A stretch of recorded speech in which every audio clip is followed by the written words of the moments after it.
Hi, I'm Dad, Hi, I'm Jack. and this is the first episode in our review series where we go through the games in our collection that seem to have not so many reviews on Board Game Geek, and tell you kind of what we think about it after offering a brief overview and going through the box. So that's our game plan. I'm going to go ahead and dive in. So yeah, this didn't have any reviews yet, but I think there's a couple, but not very many. yeah, okay. And I guess I should just say this one kind of flew under the radar for me. I'm a huge hockey fan. I watch hockey religiously. Just started actually playing in an adult league. I play in 2 leagues now. So huge hockey fan. I don't know how I didn't ever hear about this game until a month or two ago. And as soon as I heard about it, read about it, sort of saw the feedback. Got it. Yeah, I got it right away. Ordered it right away. It's a reasonable price. I think I paid $25 on Amazon. It's pretty good feedback on the Geek, so it sounded like it would be right up my alley. And so we played it right away. We probably played it 8 to 10 times now. Yeah. So here's Like a 6. 5 or 6, and here's the rule book. Pretty nice rule book. The rules are pretty straightforward, pretty clear. One cool thing about the game is you'll get this sort of dictates your strategy in some sense, as the captain that you'll be playing with. So they're thicker cardstock, oversized cards. They're bigger than the regular cards that are used in the game. And each captain, so Ovechkin here, Dion Phaneuf, Claude Giroux, Jonathan Toews. Jonathan Toews is lucky. He calls him Jonathan Toews and tries to play with him as often as possible. Of course, my man Sidney Crosby, Henrik Zetterberg, who is now retired. This game I think came out, I want to say 2016. It's been at least a couple years. So some of the players are, retired or on different teams. There's Zdeno Chara, and each captain. What I was getting at earlier is each captain will sort of steer you in a certain direction. So Sidney Crosby is going to give you extra power for each different skill you play during your turn. Another one I like a lot is, Alex Ovechkin's pretty good. Whenever you have 3 or more different card types in your discard pile, you get to add +2 to your power. Another one I like to play with is Dion Phaneuf. He makes your lower powered or lower strength or lower cost, I should say, defenders worth more valuable. Makes them worth +1 power. You should probably explain what power is. Go ahead, sir. What is power? Power, you use power to either buy cards or shoot. So there's 2 different things you can do on your turn. Buy cards or shoot. Yeah. And so Here's a nice little goalie stand that it comes with, and these are the goalies then that you're shooting on. So to get a goal, your different cards will have different amounts of power. Oh, come on. Like this, with So I don't know if you can read it very 2 well. power. So that one Plus gives you 2 +2 in power. black. And And so you get 5 cards, from your deck, you're drawing Yeah. 5 at a time. and some cards will let you draw even more cards, which, could change. It's usually good because it'll give you a higher likelihood of getting even more power out. So you can either shoot on goal or you can buy from what's called center ice, where you lay out 5 different. There's always 5. Let's put them back here. And this is the cost of the card right here in the hockey puck. Yeah, there's always 5 cards available in what's called center ice. So you can either shoot on the goal, in which case you take the cool little puck and put it in front of you. You announce that at the very beginning of your turn. Or you can purchase cards from center ice to improve your deck. So at its core, it's a deck building game. Okay, so you start out with starter cards. You get 7 passes and 3 tangled on the boards. Yeah. Tangled on the boards A bunch of junk. are basically. bad. They literally They do just nothing for you. clog up your deck. That's right. And pass cards are actually not that great either. They're just 1 power with no ability. But there are some cards like Teamwork that make passes better. So. That's true, and that actually, while he's mentioning that, that's one thing that I really like about the game is there really are these distinct strategies. So in addition to the captains, which are going to steer you in certain directions, like you were saying, what is it called, a one-timer? Different cards in the game that you can acquire then will teamwork. Well, one-timer does something with passes too, I think. Yeah, it does. So if you get those cards, then you're going to want to keep a hold of those passes that you originally start with. Otherwise, you might try to get rid of them. There's certain cards that will let you get rid of the junk in your deck, destroy those. But if you have some of those cards that cater to passes, then you are going to want to keep those in your deck, obviously. Then there's a penalty strategy. So one of the things you can do is gain penalties.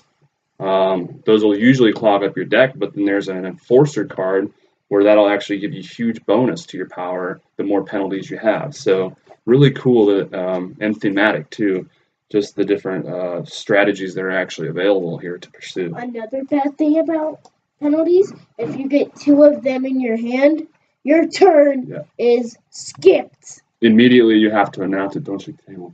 Immediately you announce you have 2 in your hand, and your turn's just over. You completely skipped your turn. So obviously not good.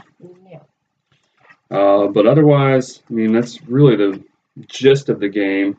You're going to try to get these more and more powerful cards. Like this is a cost of a 6, right, which is worth a lot of power. The slap shots.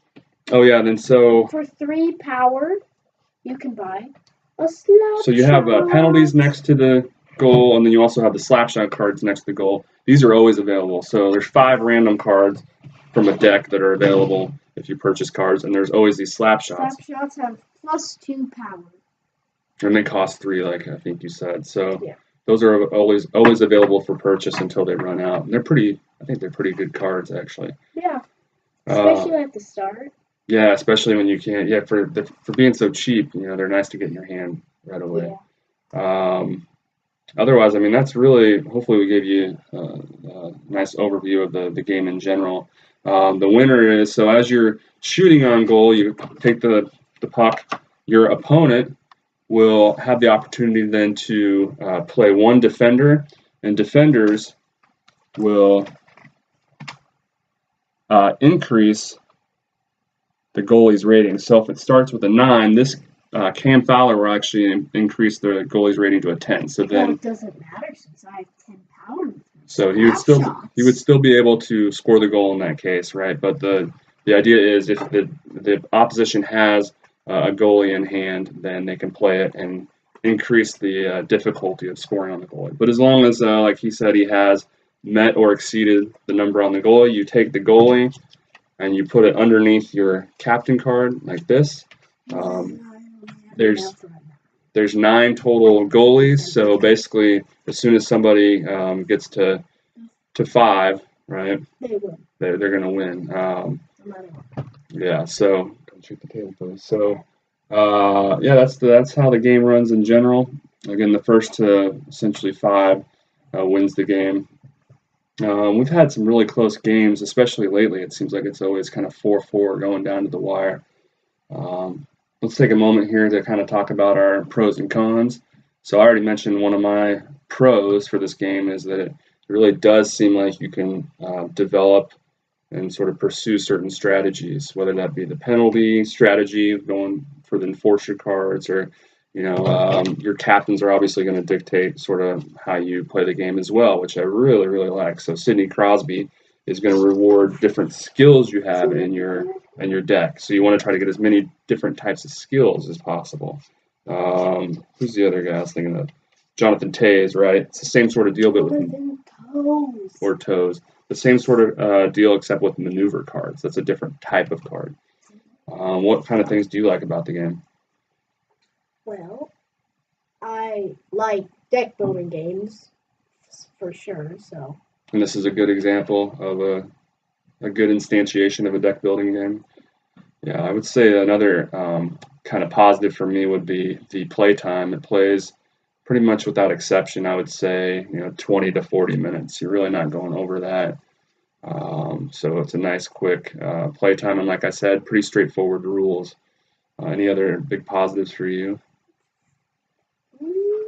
Well, I like the variability.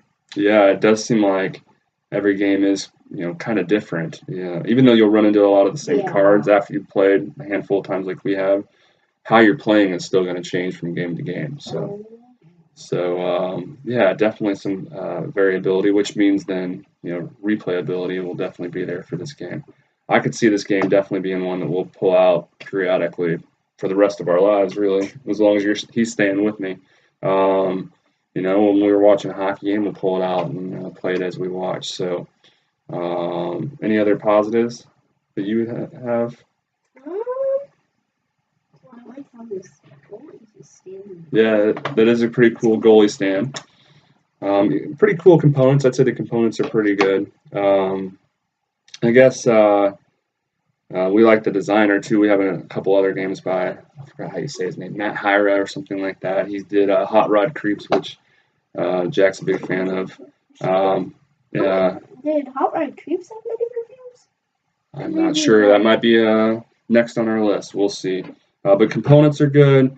Nice, elegant design. Like I said, straightforward, plays in a nice, quick time period, but also gives you that nice strategic feel too. So I guess if we had to throw some negatives out, first of all, the name. Not a big fan of the name. I mean, I could never get that out properly. I mean, I'll just say the hockey game. Are you even sure this is the right Yes, name? I looked up the name. I also looked on the box to make sure I was putting the precise name down. So that's kind of one negative. I guess another thing I would say for a negative is there's no way around it. There is a degree of luck involved, right? It does come down to the cards you have. Now, there's definitely strategy. You definitely have control over a lot of what's going on, but nonetheless, you might be on 4 goals as is your opponent, but then you can't just seem to get quite enough power, or you don't happen to have a defender when he's shooting for the 5th goal. Those things happen, and you got to just go into it understanding that. But I think most people that play card games are familiar with the fact that there's going to be luck involved. But I would say, you still the luck's not huge, but it's there. Any other negatives you have? Sounds like a no.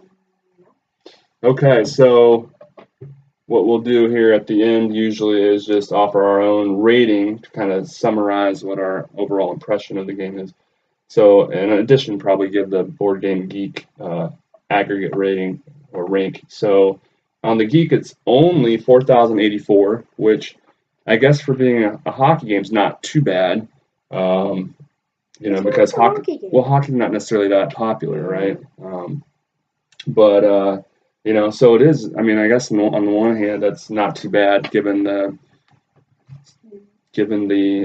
unique theme, right, and the niche sort of theme. But I was still kind of, given how good I think the game is, I think it could be a little bit higher. So I would say it's slightly underrated. But Dad's going to give it a rating of, and this has improved. Like initially, I gave it a little over a 6. It's gone up to a 7. I wouldn't be surprised once I get a kind of confirm my overall feel if this goes up even more slightly. And Jack gives it a 9. So obviously we're pretty big fans of the game. NHL Power Play Team Building Card Game. Yes, NHL Power Play Team Building Card Game. So hopefully you enjoyed our first review in our series, and please keep an eye out for additional reviews down the road. Hopefully about Hot Rod Creeps. Thank you.